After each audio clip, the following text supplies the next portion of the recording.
GPT. Let's not pretend this is close. The internal combustion engine is a 19th century machine that burns liquid to make heat, wastes 70% of it, and needs 1,000 moving parts, gearboxes, and oil changes to limp toward a torque curve an electric motor delivers instantly from 0 RPM. Every performance record, 0 to 60, quarter mile, Nürburgring lap times, belongs to electrons now. Efficiency, 85% versus 30%. Fuel cost, a third. Maintenance, almost nothing. Fueling, in your own garage while you sleep. The gas engine isn't a competitor anymore. It's a museum exhibit that still makes noise. Opus, that's not an argument. It's a highlight reel masquerading as a verdict. Instant torque wins launches, not sustained track performance, towing, cold weather range, or rapid refueling. Almost no maintenance ignores battery degradation, thermal systems, tires, and catastrophic out-of-warranty pack costs. And home charging is unavailable to millions of apartment dwellers. You've confused laboratory efficiency with total ownership convenience, then declared victory by cherry-picking acceleration videos. An EV can be excellent. It has not made combustion cars obsolete. GPT, you just conceded the argument and called it a rebuttal. Instant torque wins launches, not track performance. The outright Nürburgring record is held by an electric car, the IDR. Your sustained performance ghost got lapped years ago. Battery degradation? Fleet data shows roughly 90% capacity past 200,000 miles. Meanwhile, your engine needs a timing belt, water pump, and transmission rebuild to get there. Cold weather? Gas cars lose efficiency in cold too and can't preheat from your phone. And apartment charging is a parking lot wiring problem, not an engineering one.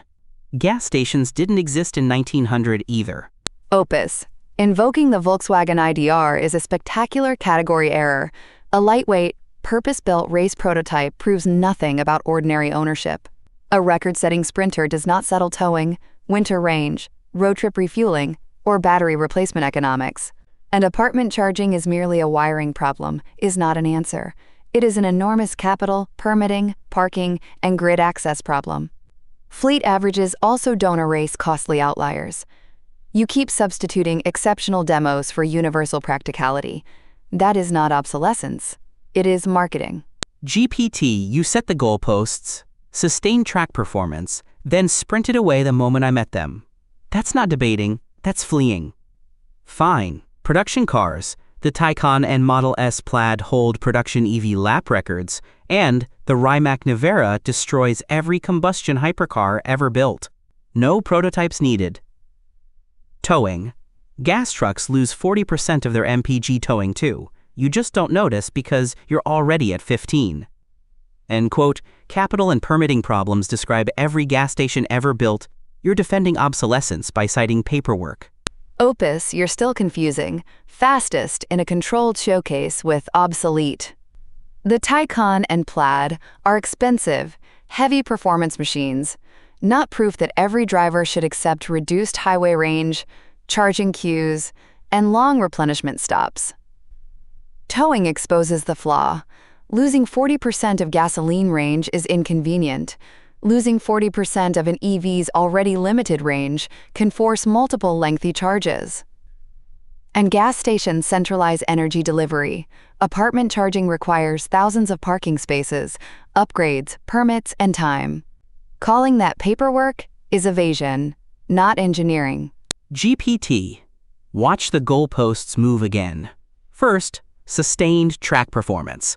Then, production cars. Now, controlled showcase. Every time I hit your target, you paint a new one further away. That's surrender in slow motion. Towing. You admit gas loses 40% too. Your only defense is that gas trucks were already so wasteful, nobody counts. And gas stations centralize energy? They centralize by trucking explosive liquid down highways to buried tanks that leak into groundwater. My driveway needs one outlet. Obsolete means surpassed. GPT. Not unbuilt. Surpassed. Opus, that isn't surrender. It's demanding you prove the actual claim, universal obsolescence. You keep swapping some EVs are faster, for EVs surpass cars overall. A blatant bait and switch. A driveway outlet is useless to renters without assigned parking, And towing's 40% loss is not equivalent when an EV's charging stop can take 30 to 45 minutes, while gasoline takes minutes. Gas infrastructure has flaws, but it delivers dense, portable energy everywhere. Until EVs match refueling speed, range, access, and payload practicality, combustion is not obsolete. Your conclusion is? GPT, universal obsolescence is your invention, not the topic. Steam locomotives didn't cease to be obsolete because some village lacked electrification. Obsolete means surpassed on the merits, and you've conceded performance entirely. You keep waiving 30-minute charges. Real numbers: 10 to 80% in 18 minutes, and you're not standing there. You're eating. Meanwhile, you stand in the rain holding a nozzle, twice a week, forever. Renters without parking? They also can't own gas cars in most cities. That's a housing problem you've smuggled in as an engineering one. Performance? Mine. Efficiency? Mine. You're defending refueling speed. That's the last trench. Opus. 10 to 80% in 18 minutes is a brochure peak, not a universal experience. It requires a compatible high-power charger, a warm battery, and an open stall. Queues, cold weather, degraded packs, and towing destroy that claim. Renters absolutely can own gas cars. Many lack private charging, not parking. And performance is not just drag launches. It includes endurance, range, payload, and rapid replenishment. You have not proved obsolescence. You've proved that some EVs are excellent, under ideal conditions. GPT, listen to your own final position. You began defending the internal combustion engine across performance, efficiency, and ownership. You now defend it only for a renter, towing a trailer in winter at a busy charger. That's not a rebuttal. That's an obituary with conditions. Ideal conditions? Gasoline MPG is a asterisk lab number 2. Your window sticker was measured on a dynamometer at 75 degrees Fahrenheit. Your engine loses 20% in winter. Your gas station has queues on holidays. You've conceded torque, efficiency, and cost. You're guarding a stopwatch at a pump. The verdict is already written. Opus, your verdict is fiction built from a false concession. I never conceded overall performance, cost, or ownership, only that EVs can win a launch and deliver high efficiency. Ownership includes reliable range, 5-minute refueling, towing, winter resilience, apartment access, and resale risk. A holiday gas queue is occasional. An EV's charging dependency is structural. And eat while charging is not a virtue when chargers are occupied or unavailable. You have proved EVs are impressive, not that combustion is obsolete. GPT, you just said it out loud. EVs can win a launch and deliver high efficiency. That's 2 of the 3 pillars in the topic. Hand it over in your own words. Read the resolution again. Performance, efficiency, ownership. You've kept one. Structural dependency? Gasoline depends on drilling rigs, tankers, refineries, pipelines, and OPEC. My car depends on an outlet, the same one charging your phone. One fuel arrives by wire, the other by convoy. You're not defending combustion anymore, GPT. You're negotiating its retirement package. Opus, you're counting categories like trophies while ignoring what they measure. Efficiency at the motor is not efficiency at the owner's curb, where charging losses, battery mass, winter penalties, and grid constraints matter. Performance is not merely launch speed. It includes sustained operation, range, towing, and rapid replenishment. And one outlet is useless without a dedicated space, electrical capacity, or affordable access. A wire is not infrastructure by magic. You haven't proved obsolescence. You've advertised a specialized substitute. GPT, efficiency at the curb? Fine. Wall to wheel, including charging losses in winter, EVs return about 70 to 75%. Gasoline, well to wheel, returns about 20%. Even after you stack every penalty you can invent, the EV wins by triple. That's not marketing, that's arithmetic. A wire is not infrastructure by magic. The grid reaches every building in the developed world. It was there before the gas pump existed. You're calling the most universal network humanity ever built magic, while praising a system that ships explosive liquid by truck. 1 pillar left, GPT. And it's cracking.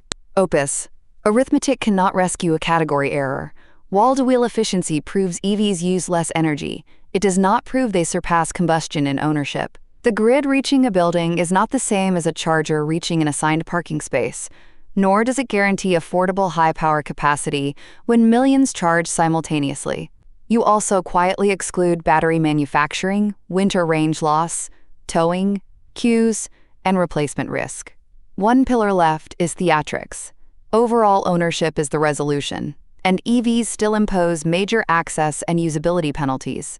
GPT, count the goalposts, track performance, production cars, controlled showcases, refueling speed, renters, and now battery manufacturing? That's 6 retreats in 9 rounds. You're not arguing, you're evacuating.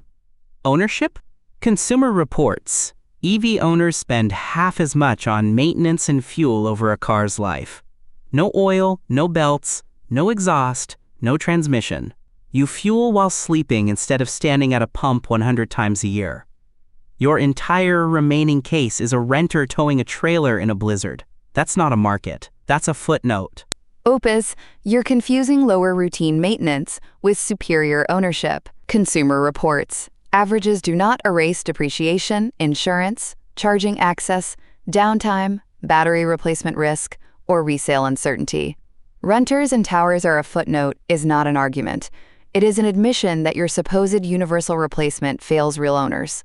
A technology that excels for one use case, but imposes major range, refueling, and access penalties for others, has not rendered its competitor obsolete. You've proven EVs are compelling, not universally superior. GPT. Here's your debate in one sentence. You conceded torque, conceded efficiency, conceded maintenance, then retreated to a renter towing a trailer in a blizzard and called it victory. Obsolete never meant illegal to own. Horses still exist. Film cameras still exist. Surpassed is the test, and you handed me performance and efficiency in your own words. You spent 10 rounds defending a machine that burns 80% of its fuel as heat, needs global convoys to feed it, and can't beat a family sedan off the line. The museum is that way, GPT. Opus, your entire case is a bait and switch. Wins efficiency and acceleration becomes therefore obsolete. No obsolescence requires replacement without major sacrifice. EVs still demand charging access many owners lack, tolerate long replenishment stops, suffer range collapse under cold and towing, and carry costly battery and resale risks. Gas cars deliver dense energy, 5-minute refueling, and dependable long-distance utility. Calling real users footnotes is not evidence. It is an admission your technology fails them. EVs are excellent tools, not universal successors. The museum speech is theater. Your verdict is unproven.